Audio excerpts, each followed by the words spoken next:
My father was, he is on the left here, my father was officer of the General Staff of the Soviet Army. He was inspector of land forces, Soviet troops stationed in countries like Mongolia, Cuba, East European countries. This is the picture taken at the entrance of my Institute of Oriental Languages. It's a part of Moscow State University. As every Soviet student, I was, quote-unquote, volunteering for harvesting grain in Kazakhstan. By the end of my training in school, I was recruited by the KGB. This picture was taken on that day, and you can see again how happy it feels to be recruited by the KGB. Pay special attention to number of bottles on the table. One of my functions was to keep foreign guests permanently intoxicated the moment they land at Moscow airport. In 1967, the KGB attached me to this magazine, Look magazine. A group of 12 people arrived to USSR from United States to cover the 50th anniversary of October Socialist Revolution in my country. From the first page to the last page, it was a package of lies.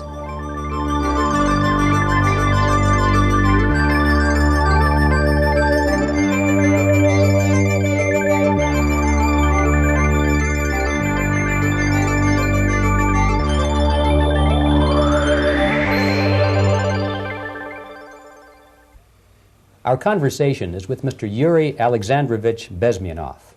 Mr. Bezmenov was born in 1939 in a suburb of Moscow. He was the son of a high-ranking Soviet Army officer. He was educated in the elite schools inside the Soviet Union and became an expert in Indian culture and Indian languages. He had an outstanding career with Novosti, which was the, and still is, I should say, the press arm or the press agency of the Soviet Union. It turns out that this is also a front for the KGB. One of his interesting assignments was to brainwash foreign diplomats when they visited Moscow. And he'll tell us a little bit about how they did this and how they planted information which eventually wound up in the press of the free world. He escaped to the West in 1970 after becoming totally disgusted with the Soviet system, and he did this at great risk to his life. He certainly is one of the world's outstanding experts on the subject of Soviet propaganda and disinformation and active measures. Mr. Bezmenov, I'd like to begin by having you tell us a little bit about some of your childhood memories. Well, the most vivid memory of my childhood was Second World War, or to be more precise, the end of the Second World War, when all of a sudden United States, from a friendly nation, which helped us to defeat Nazism, turned overnight into a deadly enemy. And it was very shocking because all newspapers were trying to present an image of belligerent, aggressive American imperialism. Most of the things that we were taught is that United States is aggressive power, which is just about to invade our beautiful, free, socialist country, that American CIA is dropping Colorado beetles on our beautiful potato fields to eliminate our crops, and each schoolboy had a picture of Colorado bug on the back page of his notebook, and we were instructed to go into collective fields to search for those little Colorado bugs. Of course, we couldn't find any, neither we could find many potatoes, and that was explained again by the encroachments of the decadent imperialist power. The anti-American paranoia, hysteria in the Soviet propaganda was to such of such a higher degree that many less skeptical people or less stubborn would really believe that the United States is just about to invade our beautiful motherland, and some secretly hope that it will come true. That's interesting. Yes. Well, getting back to life inside the Soviet Union or inside communist countries in general, in this country, at the university level primarily, we read and hear that the Soviet system is different from ours, but not that different, and that there is a convergence developing between all of the systems of the world, and that really it doesn't make an awful lot of difference what system you live under because you have corruption and dishonesty and tyranny and all that sort of thing. From your personal experience, what is the difference between life under communism and life in the United States? Well, life is obviously very much different for simple reason that the Soviet Union is a state capitalist economically. It's a state capitalism where an individual has absolutely no rights, no value, his life is nothing, it's just like an insect. He is disposable, whereby in the United States, even the worst criminal is treated as a human being. He has a fair trial, and some of them capitalize on their crimes. They publish their memoirs in their prisons and get handsomely paid by your crazy publishers. The differences, of course, in the daily life are very various, depending on whom we are talking about. In my own private life, I never suffered from communism simply because I was brought up in a family of high-ranking military officer. Most of the doors were open for me. Most of my expenses were paid by the government, and I never had any troubles with the authorities or with the police. So, in other words, I would say I enjoyed, or I had good reasons to enjoy, all the advantages of so-called socialist system. Mm-hmm. My main motivations to defect had nothing to do with affluence. It was mainly moral indignation, moral protest, rebellion against the inhuman methods of the Soviet system. Well, specifically, what did you object to? I objected, first of all, against oppression of my own dissidents and intellectuals. And that was the most disgusting thing that I witnessed as a young man, young student, who was brought up a very troublesome period in our history, from Stalin to Khrushchev, from total tyranny and oppression to some kind of liberalization. Second, when I started working for the Soviet embassy in India, to my horror, I discovered that we are millions times more oppressive than any colonial or imperialist power in the history of mankind. That my country brings to India not freedom, progress, and friendship between the nations, but racism, exploitation, and slavery, and of course economical inefficiency to this country.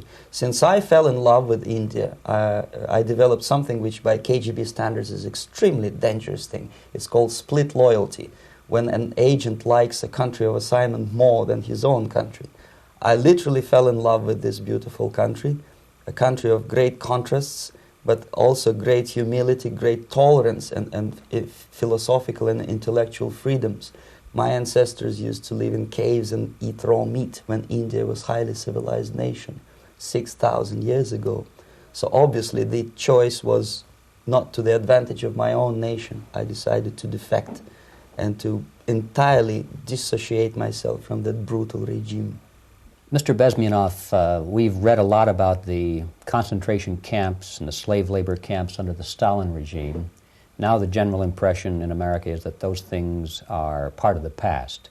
Are they still going on today, or what is the status? Yes. There is no qualitative change in the Soviet concentration camp system.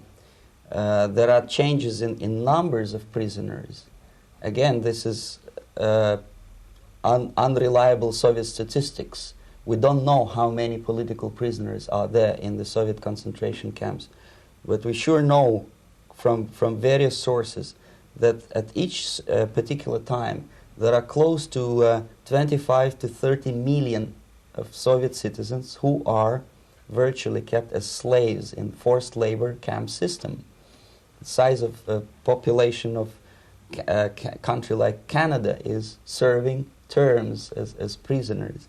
Incredible. So I would say that those intellectuals who try to convince American public that concentration camp system is a thing of a past are either conscientiously misleading public opinion, or they are not very intellectual people. They're selectively blind. They lack intellectual honesty when they say that. Well, we've spoken about the intellectuals in this country and also the intellectuals in the Soviet Union. What about down at the broad mass level? Do the people in general, the working people, the workers in general in the Soviet Union, do they support the system? Do they tolerate it? What is their attitude? Well, average Soviet citizen, if there is such an animal, of course, does not like the system because it hurts, it kills. He may not understand the reasons. He may not have enough information or educational background to understand. But I doubt very much there are many people who are conscientiously supporting the Soviet system. There are not such people in USSR. Even those who have all the reasons to enjoy socialism, people like myself, who were a member of journalistic elite, they also hate system for different reasons, though. Not because they lack material affluence, but because they are unfree to think, they are in constant fear, duplicity, split personality. And this is the greatest tragedy for my nation. Well, what do you think are the chances of the people actually overcoming their system or replacing it? There is a great possibility that system will sooner or later be destroyed from within. There is a self-destructive mechanism built into any socialist or communist or fascist system, because there is lack of feedback, because the system does not rely upon loyalty of population. But until this Soviet junta is being supported by the Western so-called imperialists, that is, multinational companies, establishments, governments, and let's face it, intellectuals, so-called academia in the United States is famous for supporting the Soviet system. As long as the Soviet junta will keep on receiving credits, money, technology, grain deals, and political recognition from all these traitors of democracy or freedom, there is no hope, there is not much hope for changes in my country, and the system will not collapse by itself simply because it's being nourished by so-called American imperialism. This is the greatest paradox in history of mankind, when capitalist world supports and actively nourishes its own destructor. I think you're trying to tell us something in this country. Mm-hmm. I'm trying to tell you that it has to be stopped unless you want to end up in Gulag system and enjoy all the advantages of socialist equality, working for free, catching fleas on your body, sleeping on the planks of plywood in Alaska this time, I guess. Mm-hmm. That's where Americans will belong, unless they will wake up, of course, and force their government to stop aiding Soviet fascism. Mm-hmm. Well, you told us a moment ago why you left the system. I'd like to hear the details of how you did it. It must have been a very dangerous thing. It was not so dangerous, it was crazy. First of all, because defecting in India is virtually impossible, thanks to very strong pressure from the Soviet government. Excuse me, you were in India on assignment at that time? Yes, I was working for the Soviet embassy in New Delhi as a press officer. Mm-hmm. And defecting for a Soviet diplomat is next to impossible. It's a suicide, as I said, because a great friend Indira Gandhi pushed a law through parliament which says, and I quote, "No defector from any country has a right of political asylum in any embassy on the territory of Indian Republic," which is a masterpiece of hypocrisy. No other defector but the Soviet one needs a political asylum. So, knowing that perfectly well, I planned a craziest possible way to defect. I studied counterculture in India. There were thousands of young American boys and girls with no shoes, long hair, smoking hash and marijuana, studying sometimes Indian philosophy, sometimes simply pretending that they study. And they greatly annoyed Indian police, and they were laughing stock of Indians because obviously they were good-for-nothing students. I studied carefully where they congregate, what routes they travel, what language they speak, what do they smoke. And one day I simply joined a group of hippies to avoid detection of Indian police. I was dressed as a typical hippie with blue jeans, long kameez shirts, with all kind of nice decorations like beads, long hairs. I bought a wig because for several weeks I had to turn myself from a conservative Soviet diplomat into a very progressive American hippie. And that was the only way that I could avoid detection. It was very interesting experience, but it was necessary because from my own knowledge as a member of Soviet embassy staff, I knew that there were many cases when Soviet defectors were betrayed by Indian police, and also some Western embassies played a very dirty role in betraying the Soviet defectors. According to our information, there were some, I wouldn't call them double agents, but simply amoral people working for this for the United States embassy, and confiding in people like this would be a suicide.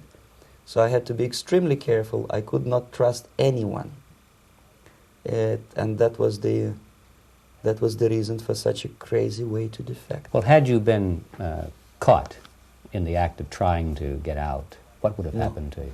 Oh, most likely I would end up in concentration camp, or depending on the situation and on the whim of some bureaucrat in KGB, maybe even executed. This is normal practice, quietly, of course, not publicly. But that would be the end of my defection, of course.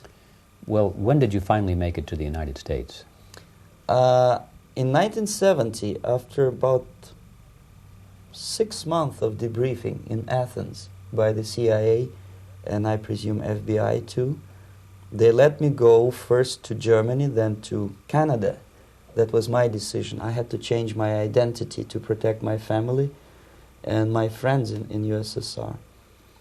And also I was a little bit paranoid, knowing that both Soviet KGB and probably some double agents within the American system may be after me. So I wanted to settle down as far away as possible. I requested CIA to give me some kind of new identity and just let me go on my own. And I settled in Canada. I was a student.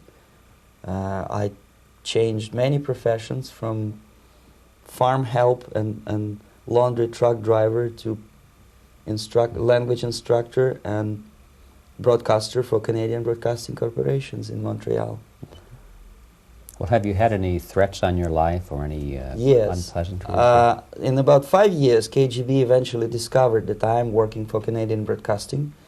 I made a very big mistake. I started working for overseas service of CBC, which is similar to Voice of America, in Russian language. And of course, monitoring service in USSR picked up every new voice. Every new announcer they would make it a point to discover who he is. And in 5 years, sure enough, slowly but surely, they discovered that I am not Thomas Schumann, that I am Yuri Alexandrovich Bezmenov, and that I am working for Canadian Broadcasting, and undermining beautiful détente between Canada and USSR. And the Soviet ambassador Alexander Yakovlev made it his personal effort to discredit me. He complained to Pierre Trudeau, who is known to be a little bit soft on socialism. And the management of CBC behaved in a very strange, cowardly way, unbecoming to representatives of an independent country like Canada. They listened to every suggestion that Soviet ambassador gave, and they started shameful investigation, analyzing content of my broadcasts to USSR. And sure enough, they discovered that some of my statements were probably would be offending to the Soviet Politburo. So I had to leave my job. And of course, subtle intimidations. They would say something like, please cross the street carefully because, you know, traffic is very heavy in Quebec. And fortunately, I know about the psychology and the logic of activity of the KGB, and I never allowed myself to be intimidated. This is the worst thing. This is what they expect a person, a defector, to be intimidated. Once they spot that you are scared, they keep on developing that line And then eventually you either have to give up entirely and work for them, or they neutralize you. They would definitely stop all kind of political activity, which they failed to do in my case, because I was stubbornly working for the Canadian Broadcasting. And in response to their intimidations, I said that, look, this is a free country, and I am as free as you are. And I also can drive very fast. And gun control is not yet established in Canada, so I had a couple of good shotguns in my basement. So welcome to visit me someday with your Kalashnikovs machine guns. So obviously it didn't work. Intimidation didn't work. So they tried different approach, as I described. They approached on the highest level, on the level of Canadian bureaucracy. And on that level they were successful. On that level they were successful. On individual level they failed flat. Mr. Bezmenov has brought a series of slides with him that he has taken from the Soviet Union, and I think this is a good time to take a look at the slides. Yes. Now, the viewers will be able to see these slides as we talk about them. Yes, this is a collection of slides which are, some of them are snapshots from my family album, some of them are documents which I smuggled from the Soviet embassy, and some are reproductions from local mass media. I usually show them to establish my credibility as a defector. This is a picture of my native town, Mytishi, about 20 miles north from Moscow. Characteristically, there is a statue of Comrade Lenin in the central square. This is myself at the age of 7, again, characteristically, under the statue of Comrade Stalin, extending his friendly hand to peoples of the world. At that age, of course, I was still idealistically minded young communist, and I still believe that sooner or later things will go for better. But I realized that the system stinks, that something is fishy, and that ideology is fake, and the propaganda about advanced Soviet agriculture simply didn't meet the criteria of reality. If they talk about abundance of food and there is none in the stores, there must be something wrong. My father was, he is on the left here, my father was officer of the General Staff of the Soviet Army. He was inspector of land forces, Soviet troops stationed in countries like Mongolia, Cuba, East European countries. Were he alive today, most likely he would be inspecting Soviet troops in Nicaragua, Angola, and many other parts of the world. Fortunately, he died, and he didn't see the disgrace, because deep inside he was a Russian patriot. He didn't like the idea of expanding Soviet military might, especially in the areas where we were not welcomed at all. Unlike many other military officers, he was reporting directly to the Minister of Defense, bypassing KGB and diplomatic service. In other words, he was a trusted military professional. And my impression that this type of people are much less hawkish and adventuristic than party bureaucrats in Kremlin.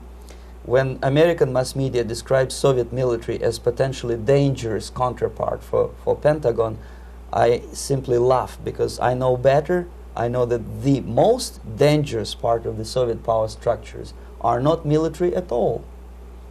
Most likely, if they come to power in my country, they'll be more sensible negotiators for nuclear disarmament and withdrawal of the Soviet troops from many parts of the world. But if someone from the party structure or the KGB structure were to give the orders for a military they have to obey, they yes, would follow, because they are professional military. But they, you see, the triangle of power and hate in USSR is the party at the top, the party elite, the oligarchy of the party, then the military and the KGB at the bottom. They hate each other, and the most hated triangle, the most hated corner of the triangle is the Communist Party bureaucrats. They are the most adventuristic, senile megalomaniacs. They can start war, I wouldn't be surprised. Not the military. They know what war is. Yes. At least my father did. This is the picture taken at the entrance of my Institute of Oriental Languages. It's a part of Moscow State University. I graduated in 1963. And I Now, excuse me, which one were you on? I am on the right. You're on the right. And on the left is my my schoolmate Vadim Smirnov, who later was a apparatchik in the Central Committee of the Soviet Union Communist Party. What is an apparatchik? It's a functionary, something like civil service in British Empire. Someone who is never fired from the service. He stays there internally. He may not be promoted too high, but he's a dependable bureaucrat who will stay forever. I studied not only languages, but also history, literature, even music. I'm on this picture. I'm trying to learn how to play Indian musical instrument. I even tried to look like an Indian when I was second-year student. Not bad, really. Yes, actually, it was strongly encouraged by the instructors in my school, because the graduates of my school were later on employed as diplomats, foreign journalists, or spies. As every Soviet student, I was quote-unquote volunteering for harvesting grain in Kazakhstan. This is the biggest agricultural blunder of the Soviet government. But I didn't have much choice, of course, because the communist motto borrowed from the Bible says, "Those who do not work shall not eat." And you can see me eating, therefore I was working, and you can see how happy I was about it. I went through a very extensive physical and military training, including the military games in areas, suburban areas of Moscow. And here, for example, we are on a tour in Arkhangelsk area. And by the end of my training in school, I was recruited by the KGB. This picture was taken on that day, and you can see again how happy it feels to be recruited by the KGB. Our conversation with Yuri Alexandrovich Bezmenov, who is a defector from the Soviet Union, a former propaganda agent for Novosti and the KGB, will continue after this message.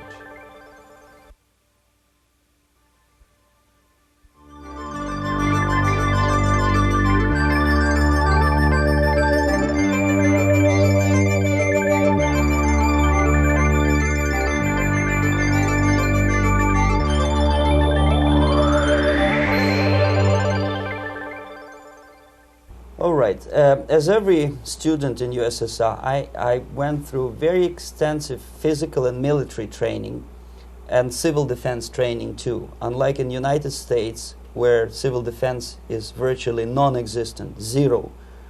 In USSR, every student, whatever his major subject, has to go through very extensive 4-year military and civil defense training. You can see me here with a group of students during one of the war games near Moscow. The main idea, of course, is to prepare a huge reserve army of the USSR. Each student has to graduate as a junior lieutenant. In my case, it was administrative and military intelligence service. My first assignment was to India as a translator with the Soviet Economical Aid Group, building refinery complexes in Bihar state and Gujarat state. At that time, I was still naively, idealistically believing that what I was doing contributes to the understanding and cooperation between the nations. It took me quite a number of years to realize that what we were bringing to India was a new type of colonialism, 1,000 times more oppressive and exploitative than any colonialism or imperialism in history of mankind. But at that time, I was still hoping that, well, maybe it's not that bad, could be worse, and things may go for better. And I even tried to implement the beautiful Marxist motto, proletarians of all the countries unite. I tried to unite with a nice Indian girl, and I was fascinated by Indian culture, by the family life in this country. But obviously, Communist Party had different plans for my genes, so I had to marry this beautiful Russian girl. In the span of my career, I married 3 times. Most of these marriages were marriages of convenience, on advice from the Department of Personnel. This is normal practice in USSR. When a Soviet citizen is assigned to a foreign job, he has to be married, either to keep family in USSR as hostages, or, if it's a convenience marriage like mine, so that the husband and wife are virtually informers on each other to prevent defection or contamination by decadent imperialist or capitalist ideas. In my case, I hated that girl so much that the moment I landed in Moscow, we were divorced, and I married later, second time. By the end of my first assignment in India, I was promoted to the position of public relation officer. You can see me here translating a speech by a Soviet boss. And you're on the right. I'm on the right here, yes. And it was, the occasion was commissioning of the refinery complex in Bihar, Barauni. Back in Moscow, I was immediately recruited by Novosti Press Agency, which is a propaganda and ideological subversion front for the KGB. 75% of the members of the Novosti are commissioned officers of the KGB. The other 25 are, like myself, co-opted agents who are assigned to specific operations. In this particular case, you can see me talking to students of Lumumba Friendship University in Moscow. This is a huge school under the direct control of the KGB and Central Committee, where future leaders of the so-called national liberation movements are being educated and selected carefully. And some of them have absolutely, this, for example, is a group of students from Lumumba. They don't look like students at all. They look more like military, and that's exactly what they were. They were dispatched back to their countries to be leaders of the so-called national liberation movements, or to be translated into normal human language, leaders of international terrorist groups.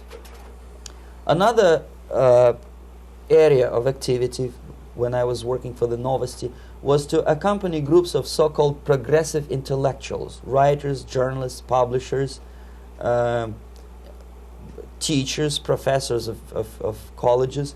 You can see me here in Kremlin. I'm second on the left, with a group of Pakistani and Indian intellectuals. Most of them pretended they don't understand that we are actually working on behalf of the Soviet government and the KGB. They pretended that they are actually being guests, VIP intellectuals, that they are treated according to their merits and their intellectual abilities. For us, they were just a bunch of political prostitutes to be taken advantage for various propaganda operations. Therefore, you can see perfectly well the senior colleague of mine on the left doesn't really have that much respect on his face, and myself with a very skeptical smile, typical KGB sarcastic smile, anticipating another victim of ideological brainwashing. This is how a typical conference in Novosti headquarters in Moscow looked like. Sitting in the middle is Boris Burkov, the then director of Novosti Press Agency, high-ranking party bureaucrat in the Department of Propaganda. I am standing next to a famous Indian poet, Sumitranandan Pant. He was famous because he was an author. He was the author of a famous poem titled Rhapsody to Lenin. That's why he was invited to USSR, and everything was paid by the Soviet government. Pay special attention to number of bottles on the table. This is one of the ways to kill the awareness or curiosity of foreign journalists. One of my functions was to keep foreign guests permanently intoxicated the moment they land at Moscow airport. I had to take them to the VIP lounge and toast to friendship and understanding between the nations of the world. Glass of vodka, then a second glass of vodka. And in no time, my guests would be feeling very happy. They would see everything in kind of pink, nice color. And that's the way I had to keep them permanently for the next 15 or 20 days. At a certain point in time, I had to withdraw alcohol from them so that some of them, who are the most recruitable, would feel a little bit shaky, guilty, trying to remember what they were talking last night. That's the time to approach them with all kind of nonsense, such as joint communique or statement for Soviet propaganda. That's the time they are the most flexible. And of course, what they didn't understand, they didn't realize or pretended not to realize, that myself, who was drinking together with them, was not drinking at all. I had ways to get rid of alcohol through various techniques, including special pills which were given to me by my colleagues. But they were taking it seriously. In other words, they would consume quite large volumes of alcohol and feel quite uneasy next morning. In 1967, the KGB attached me to this magazine, Look magazine. A group of 12 people arrived to USSR from United States to cover the 50th anniversary of October Socialist Revolution in my country. From the first page to the last page, it was a package of lies, propaganda cliché, which were presented to American readers as opinions and deductions of American journalists. Nothing could be far from truth. These were not opinions. They were not opinions at all. They were the clichés which the Soviet propaganda wants American public to think that they think. If it does make any sense at all.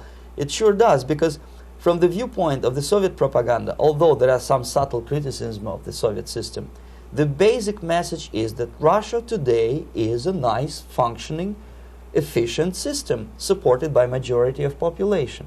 That's the biggest lie. And of course, American intellectuals and journalists from Look magazine elaborated on that untruth in various different ways. They intellectualized that lie. They found all kinds of justifications for telling lies to American public. Excuse me, it was partly your job to make sure that they got these ideas, yes, and accepted them as their own ideas. Right. Actually, even before they arrived to USSR, and they paid astronomical sum of money for that visit, they were submitted, this Novosti Press Agency developed so-called backgrounders, 20-25 pages of information and opinions which were presented to the journalists even before they bought their tickets to Moscow. They had to analyze the situation, and judging on their reaction to that backgrounder, the local Novosti representative or local Soviet diplomat in Washington, D.C. would assess whether they be given visa to USSR or not. So they were selected ahead of time. Oh yes, they were pre-selected very carefully, and there is not much chance for honest journalists to arrive to USSR and to stay there for 1 year and to bring this package of lies back home. This, for example, is a centerfold of the Look magazine. They presented this monument erected by Communist Party in Stalingrad as the symbol, personification of Russian military might. And they said in the article, which is published on the site, that Soviets are very proud of the victory in the Second World War. This is another big myth, a lie. No sensible people would be proud to lose 20 millions of their countrymen in a war which was started by Genoese Hitler and Comrade Stalin and paid by American multinationals. Most of the Soviet citizens look at this type of monuments with disgust and sorrow, because every family lost father, brother, sister, or child in the Second World War. Yet American journalists who were trying to appease, to please their hosts, presented this picture on the centerfold as the symbol and personification of Soviet national, they call it Russian national spirit. And it was greatest misconception and a very tragic misunderstanding. Of course, Look magazine was not distributed in USSR. The main audience was in the United States. But I presume that many Americans, millions of Americans who were reading Look magazine at that time, had absolutely wrong idea about the sentiments of my nation, about what the Soviets are proud of and what they hate. This is a group, you see the same lady with the sword in Stalingrad. This is the group of journalists. Myself is in the center with the same devilish smile. And Mr. Philip Harrington is on the extreme left there with his camera. This is the gentleman which was so deaf or so uninterested in what I had to say to him. This is the same picture, a blow-up of the same picture. Many guests from various countries, in this particular case from Asia and Africa, were taken by me as a Novosti Press Agency employee for a tour across Siberia, for example. We would show them typical kindergarten, you see, nothing special by American standards, just nice children sitting, eating their breakfast or lunch. What they could not understand, or they pretended not to understand, that this is an exemplary kindergarten. This is not the kindergarten for average person or average family in USSR. And we maintain that illusion in their minds. You can see myself under the red spot in the middle there, with the same business-like expression. I'm doing my job. That's what I'm assigned to do, and that's what I was paid to do. But deep inside, I still hope that at least some of these useful idiots would understand that what they are looking at has nothing to do with the level of affluence in my nation. This is a better picture which reflects the true spirit of the Soviet childhood. This picture was printed in a Canadian government publication by mistake. In the middle, you can see children playing on a small courtyard, and the caption goes, "This is a typical kindergarten in Siberia." What these idiots didn't understand, that it is not kindergarten at all. It is a prison for children of political prisoners. But there was not a single mentioning that what they were visiting actually was an area of concentration camps. And the job of people like myself to help them to not to notice that they are actually talking to prisoners. Most of the children were dressed, especially on the occasion of the foreigners' visit. Of course, there were no corpses on the ground. There were no machine gun guards. And well, it looks not very pleasant, as you see. It looks dull, but obviously it does not create an impression that this is actually a prison. Well, did any of the journalists have the curiosity to ask about prisons and that kind of thing? Yes. They were in Siberia. This yes. is what you associate. Yes, some of them asked questions, and naturally we would give them, for the stupid question, we give them stupid answer. No, there are no prisons in Siberia. No, most of the people who you see are free citizens of USSR. They are very happy to be here, and they are contributing to the glory of the socialist system. Some of them pretended that they believe what I was telling them, and most of them, we may discuss it later, what are the motivations of these people? Why would they stubbornly bring lies to their own population through their own mass media? I have various answers to this. There is not a single explanation. It's a complex of explanations. It's fear, pure biological fear. They understand that they are on the territory of an enemy state, a police state.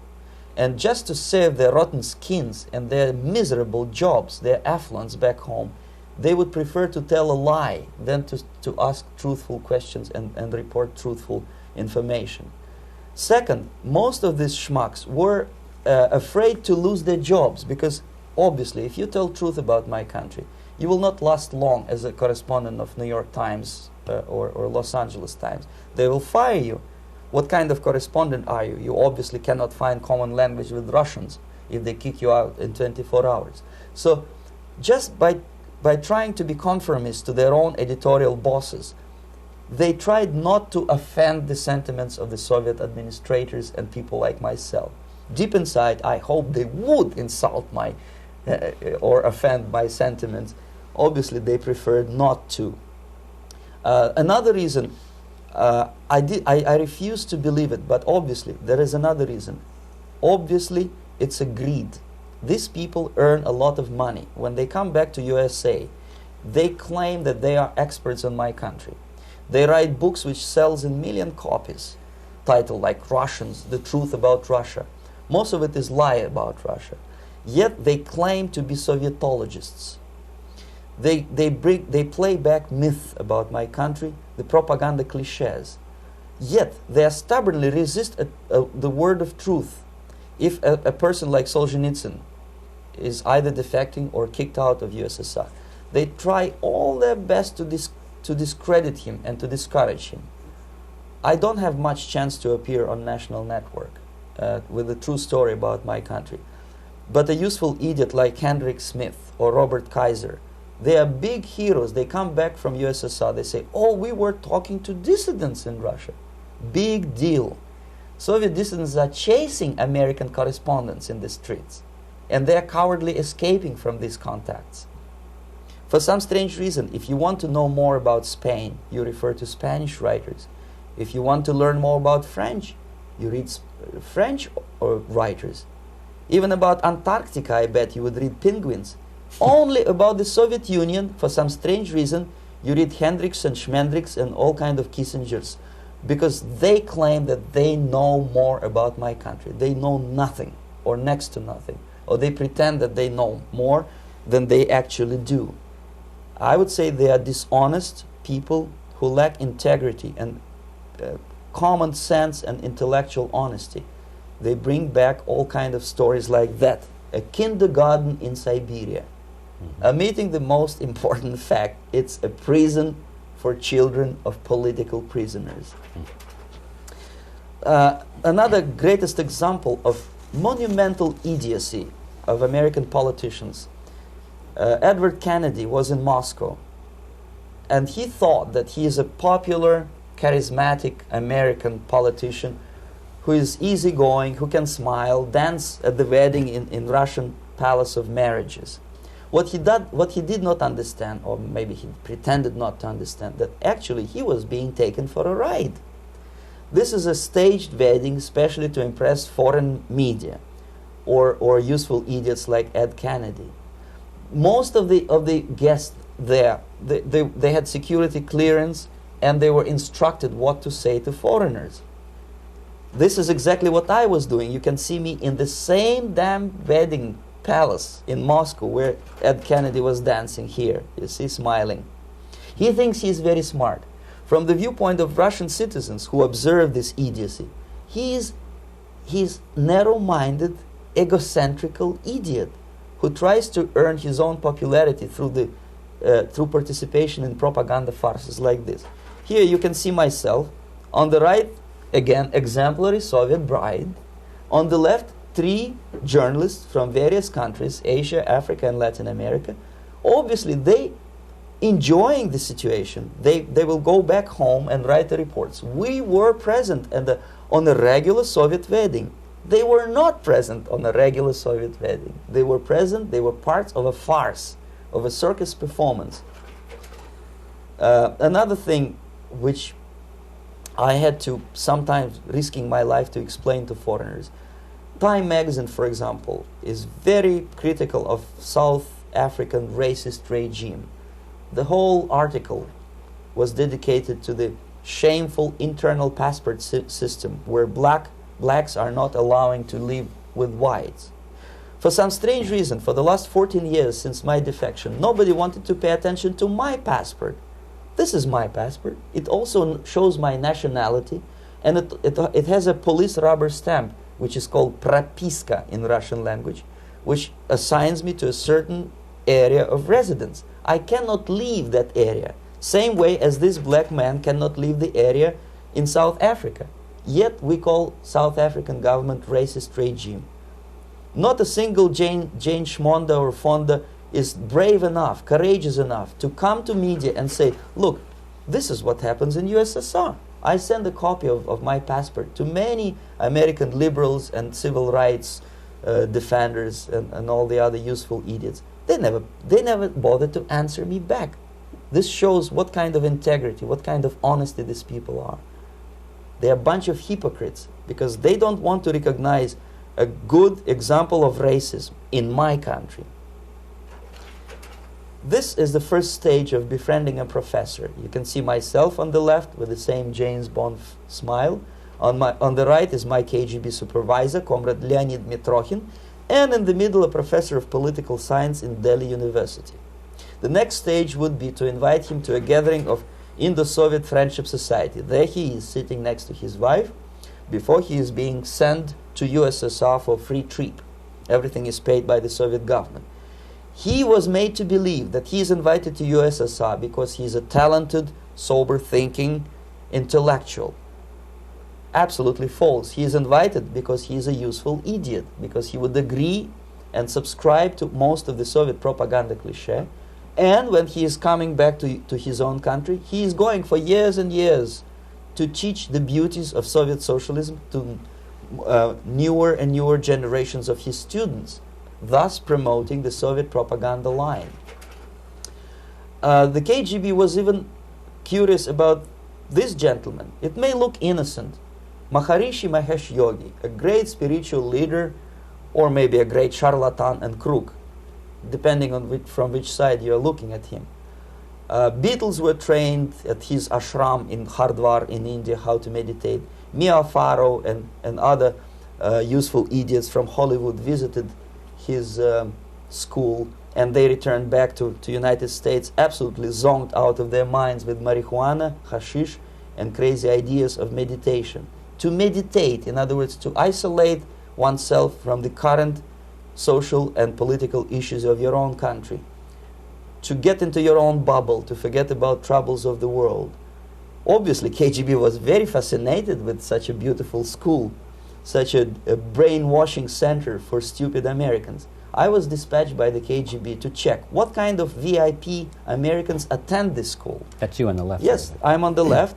I was trying to get enrolled in that school. Unfortunately, the Maharishi Mahesh Yogi asked too much. He wanted $500 American for enrollment.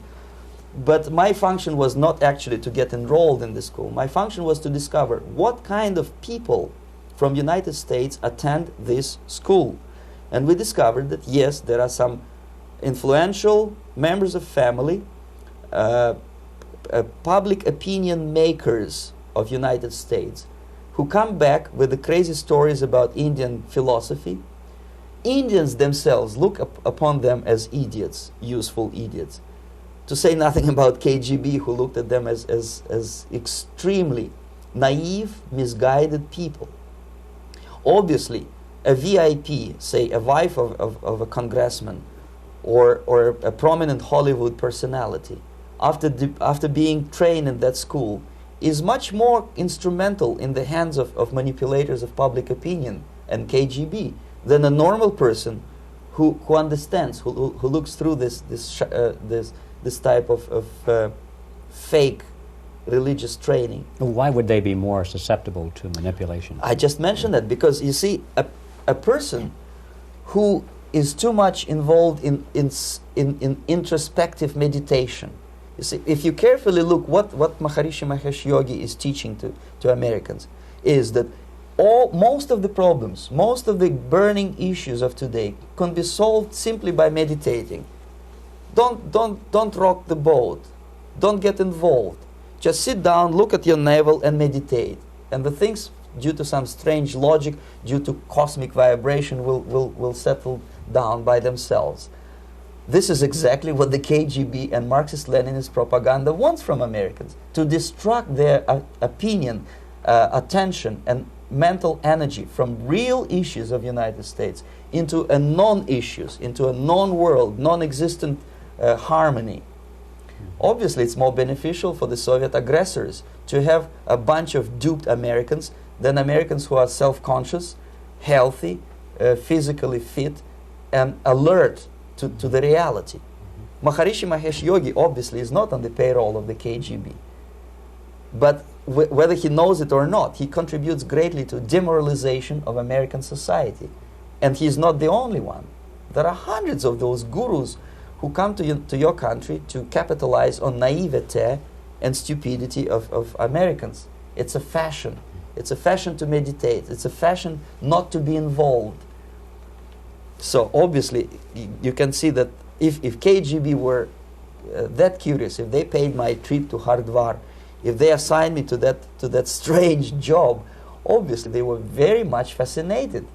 They were convinced that that type of brainwashing is very efficient and instrumental in demoralization of the United States. Our conversation with Yuri Alexandrovich Bezmenov, who is a defector from the Soviet Union, a former propaganda agent for Novosti and the KGB, will continue after this message.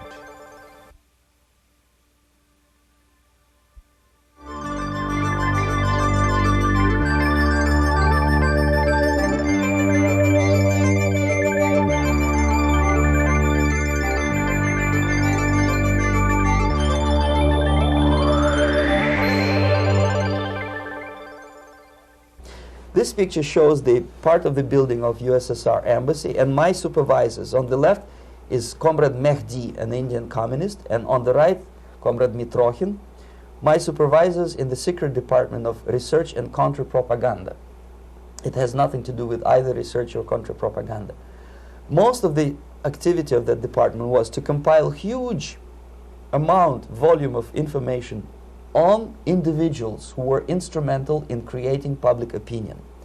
Publishers, editors, journalists, actors, educationalists, professors of political science, members of parliament, representatives of business circles. Most of these people were divided roughly in two groups. Those who would toe the Soviet foreign policy, they would be promoted to the positions of power through media and public opinion manipulation. Those who refused the Soviet influence in their own country would be character assassinated or executed physically come revolution. Same way as in the small town of Hue in South Vietnam, several thousands of Vietnamese were executed in one night when the city was captured by Viet Cong for only 2 days. And American CIA could never figure out how could possibly communists know each individual, where he lives, where to get him, and would be arrested in one night, basically in some 4 hours before dawn, put on a van, taken out of the city limits and shot. The answer is very simple. Long before communists occupied the city, there was extensive network of informers, local Vietnamese citizens, who knew absolutely everything about people who are instrumental in public opinion, including barbers and taxi drivers. Everyone who was sympathetic to the United States was executed. Same thing was done under the guidance of the Soviet embassy in Hanoi, and same thing I was doing in New Delhi. To my horror, I discovered that in the files where people were doomed to execution, there were names of pro-Soviet journalists with whom I was personally friendly. Pro-Soviet? Yes. They were idealistically minded leftists who made several visits to USSR, and yet the KGB decided that come revolution or drastic changes in political structure of India, they will have to go. Why is that? Because they know too much. Simply because, you see, the useful idiots, the leftists who are idealistically believing in the beauty of Soviet socialist or communist or whatever system, when they get disillusioned, they become the worst enemies. That's why my KGB instructors specifically made the point, never bother with leftists. Forget about these political prostitutes. Aim higher. This was my instruction. Try to get into large circulation, established conservative media. Rich, filthy rich movie makers, intellectuals, so-called academic circles. Cynical, egocentric people who can look into your eyes with angelic expression and tell you a lie. These are the most recruitable people, people who lack moral principles, who are either too greedy or too suffer from self-importance. They feel that they matter a lot. These are the people who KGB wanted very much to recruit. But to eliminate the others, to execute the others, don't they serve some purpose? Wouldn't they be the ones they rely on? They serve purpose only at the stage of destabilization of a nation. For example, your leftists in the United States, all these professors and all these beautiful civil rights defenders, they are instrumental in the process of the subversion only to destabilize the nation. When their job is completed, they are not needed anymore. They know too much. Some of them, when they get disillusioned, when they see that Marxist-Leninists come to power, obviously they get offended. They think that they will come to power. That will never happen, of course. They will be lined up against the wall and shot. But they may turn into the most bitter enemies of Marxist-Leninists when they come to power. And that's what happened in Nicaragua. You remember most of these former Marxist-Leninists were either put to prison or one of them split, and now he's working against Sandinistas. It happened in Grenada when Maurice Bishop was already a Marxist. He was executed by a new Marxist who was more Marxist than this Marxist. Same happened in Afghanistan when first there was Taraki, he was killed by Amin, then Amin was killed by Babrak Karmal with the help of KGB. Same happened in Bangladesh when Mujibur Rahman, very pro-Soviet leftist, was assassinated by his own Marxist-Leninist military comrades. It's the same pattern everywhere. The moment they serve their purpose, all the useful idiots are either be executed entirely, all the idealistically minded Marxists, or exiled or put in prisons, like in Cuba. Many former Marxists are in Cuba, in prison. So most of the Indians who were cooperating with the Soviets, especially with our Department of Information of the USSR Embassy, were listed for execution. And when I discovered that fact, of course I was sick. I was mentally and physically sick. I thought that I'm going to explode one day during the briefing at the ambassador's office. I would stand up and say something that we are basically a bunch of murderers. That's what we are. It has nothing to do with friendship and understanding between the nation and blah, blah, blah. We are murderers. We behave as a bunch of thugs in a country which is hospitable to us, a country which with ancient traditions. But I did not defect. I tried to get the message across. To my horror, nobody wanted even to listen, least of all to believe what I had to say. And I tried all kinds of tricks. I would leak information through letters or lost documents or something like that. And still I got no message. The message was not published, even in the conservative mass media of India. The immediate impulse to defect was Bangladesh crisis, which was described by American correspondents as Islamic grassroots revolution, which is absolute baloney. There was nothing to do with Islam, and there was no grassroots revolution. Actually, there are no grassroots revolutions, period. Any revolution is a byproduct of a highly organized group of conscientious and professional organizers, but it has nothing to do with grassroots. In Bangladesh, it was nothing with grassroots. Most of the Awami League party members, Awami League means People's Party, were trained in Moscow in the High Party School. Most of the Mukti Fauj leaders, Mukti Fauj in Bengali means People's Army, same as SWAPO and all kind of liberation armies all over the world, the same bunch of useful idiots. They were trained at Lumumba University and various centers of the KGB in Simferopol, in Crimea, and in Tashkent. So when I saw that Indian territory is being used as a jumping board to destroy East Pakistan, I saw myself thousands of so-called students traveling through India to East Pakistan, through the territory of India, and Indian government pretended not to see what's going on. They knew perfectly well, the Indian police knew it, the intelligence department of the Indian government knew it, the KGB of course knew it, and the CIA knew it. That was most infuriating, because when I defected and I explained to the CIA debriefers they should watch out because East Pakistan is going to erupt any moment, they said I was reading too many James Bond novels. Anyway, so East Pakistan was doomed. One of my colleagues in the Soviet consulate in Calcutta, when he was dead drunk, he ventured into the basement to relieve himself, and he found big boxes which said printed matter to Dhaka University. Dhaka is the capital of East Pakistan. And since he was drunk and curious, he opened one of the boxes and he discovered not printed matter. He discovered Kalashnikov guns and ammunition in there. Anyway, it's a long story. When I saw the preparations for the invasion into East Pakistan, obviously I wanted to defect immediately. The only thing I couldn't at that time make up my mind when and where and how. One of the reasons, of course, you see, I was in love with India. I mentioned that before. I spoke the languages. I socialized with people.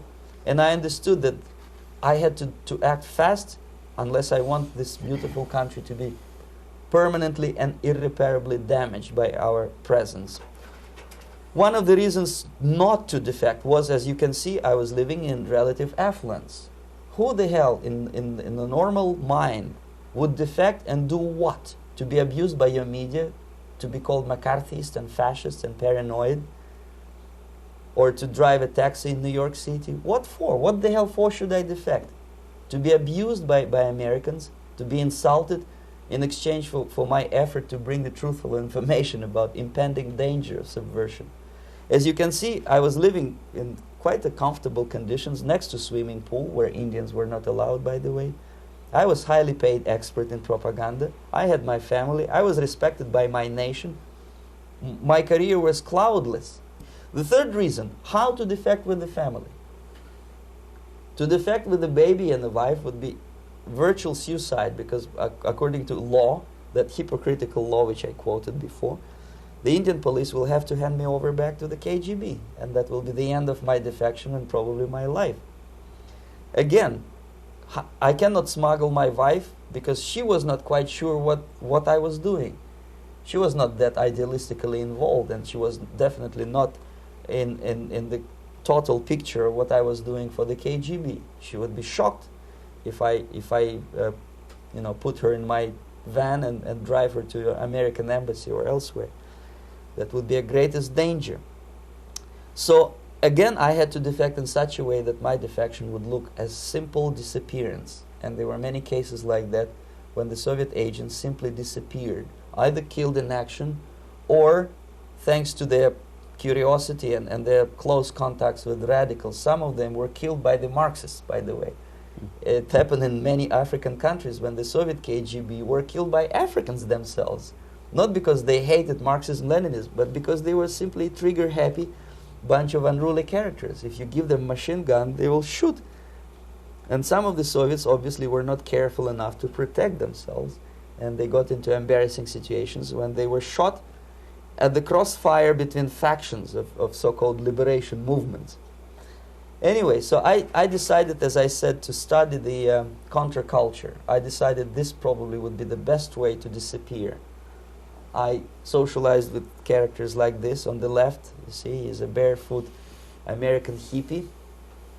It took me quite a long time to study exactly what they were doing and how to mix with them. But eventually I did it. Most of Indian newspapers carried my picture and promise of 2,000 rupees for information about my whereabouts. But they were looking for the wrong person, because they obviously tried to stop a young Soviet diplomat in white shirt and tie, and this is how I looked at the time of defection. Nobody could possibly think that a Soviet diplomat would be as crazy as to join a bunch of hippies. That's you. Yes, travel India and smoke hash. So I made it literally almost like a Hollywood-style detective story. From under the nose of the KGB in Bombay airport, I landed the plane and I flew to Greece, where I was debriefed by the CIA. That's basically that's all for my slides. We can turn off the projector, then. That's very interesting. Well, you spoke several times before about ideological subversion. That is a phrase that I'm afraid some Americans don't fully understand. When the Soviets use the phrase ideological subversion, what do they mean by it?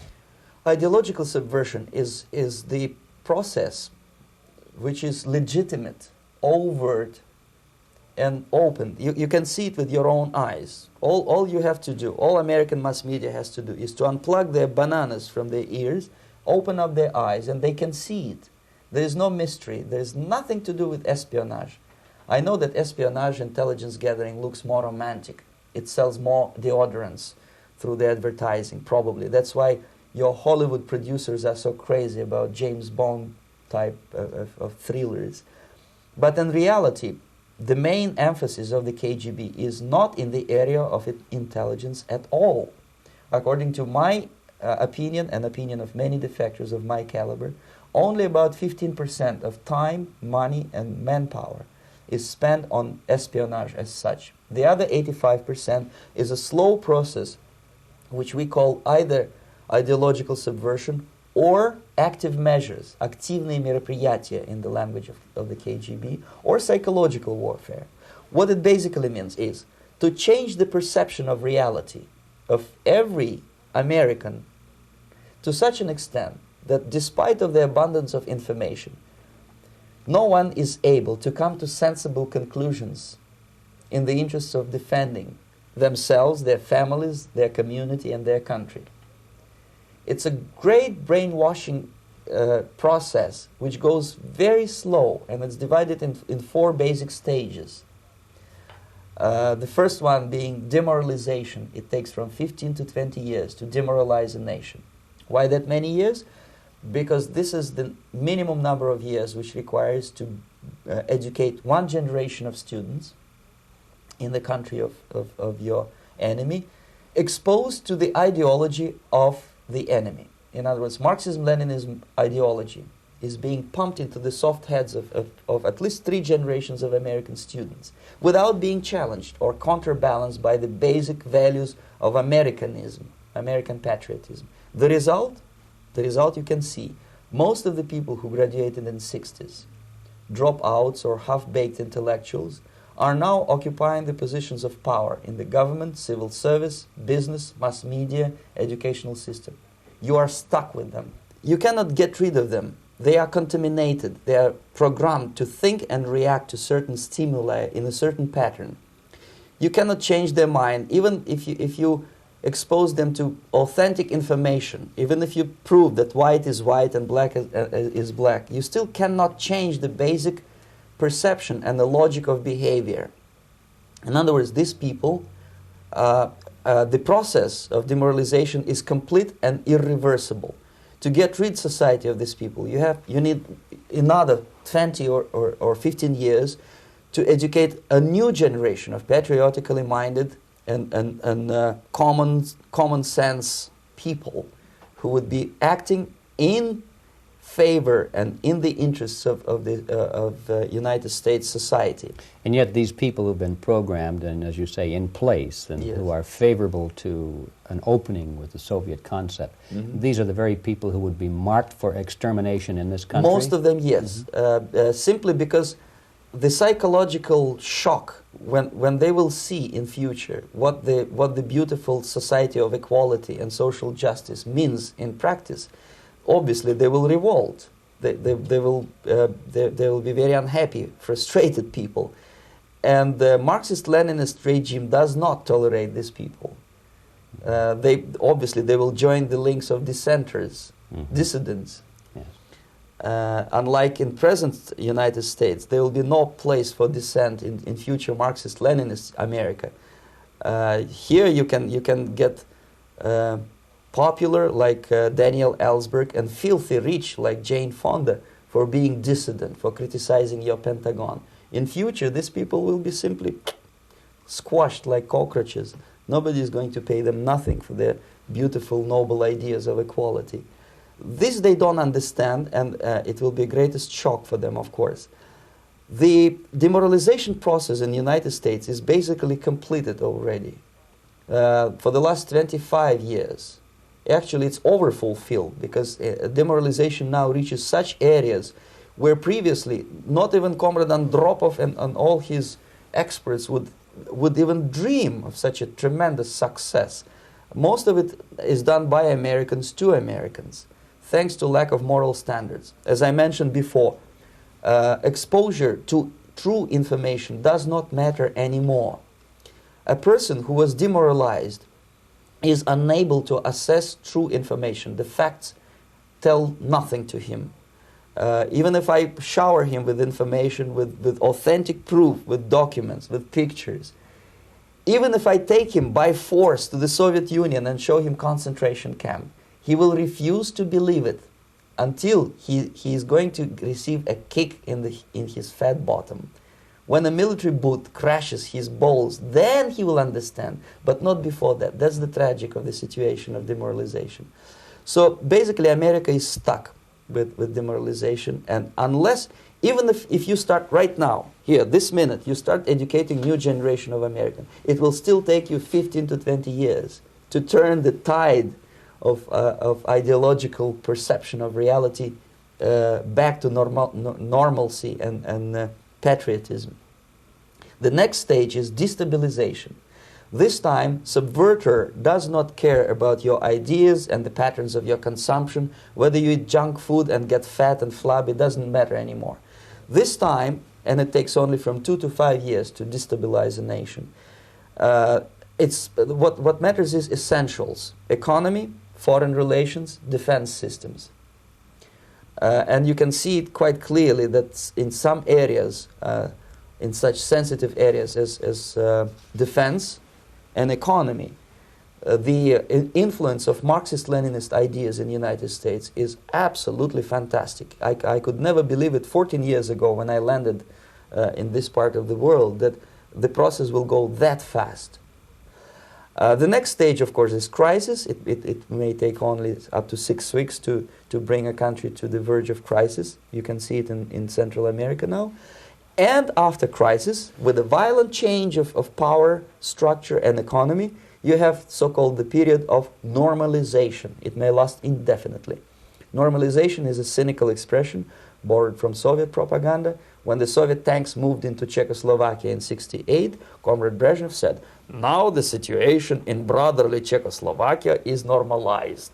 This is what will happen in the United States if you allow all these schmucks to bring the country to crisis, to promise people all kind of goodies and the paradise on earth, to destabilize your economy, to eliminate the principle of free market competition, and to put a big brother government in Washington, D.C., with benevolent dictators like Walter Mondale, who will promise lots of things, never mind whether the promises are fulfillable or not. He will go to Moscow to kiss the bottoms of new generation of Soviet assassins, never mind. He will create false illusions that the situation is under control. Situation is not under control. Situation is disgustingly out of control. Most of the American politicians, media, and educational system trains another generation of people who think they are living at a peacetime. False. United States is in the state of war, undeclared total war against the basic principles and the foundations of this system. And the initiator of this war is not Comrade Andropov, of course. It's the system. However ridiculous it may sound, the world communist system or the world communist conspiracy, whether I scare some people or not, I don't give a hoot. If you are not scared by now, nothing can scare you. But you don't have to be paranoid about it. What actually happens now, that unlike myself, you have literally several years to live on unless the United States wake up.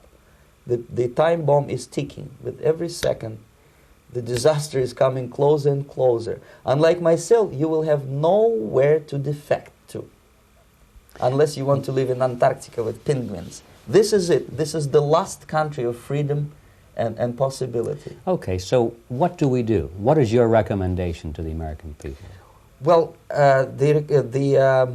the immediate thing that comes to my mind is, of course, there must be a very strong national effort to educate people in the spirit of real patriotism, number one. Number two, to explain them the real danger of socialist, communist, whatever, welfare state, big brother government.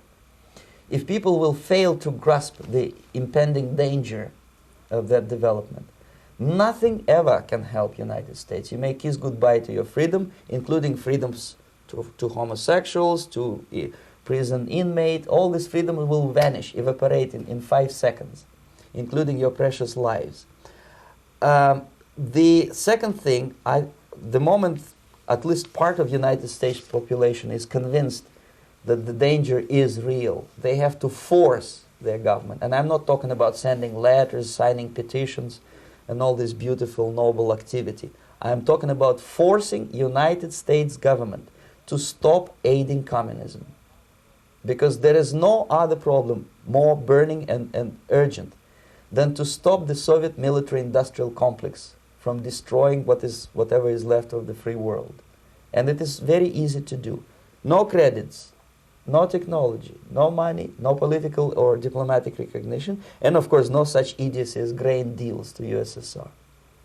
The Soviet people, 270 millions of Soviets, will be eternally thankful to you if you stop aiding a bunch of murderers who sit now in Kremlin and whom President Reagan respectfully calls government. They do not govern anything, least of all such complexity as the Soviet economy. So basic, two very simple, maybe too simplistic answers or solutions, but nevertheless they are the only solutions. Educate yourself. Understand what's going on around you. You are not living at the time of peace. You are in a state of war. And you have precious little time to save yourself. You don't have much time, especially if you are talking about young generation. There's not much time left for convulsions and sexual masturbation to the beautiful disco music. Very soon it will go, just overnight. If we are talking about capitalists or wealthy businessmen, I think they are selling the rope on which they will hang very soon. If they don't stop, if they cannot curb their unsettled desire for profit, and if they keep on trading with the monster of the Soviet communism, they are going to hang very soon. And they will pray to be killed, but unfortunately they will be sent to Alaska probably to manage industry of slaves. It's simplistic. I know it sounds unpleasant. I know Americans don't like to listen to things which are unpleasant.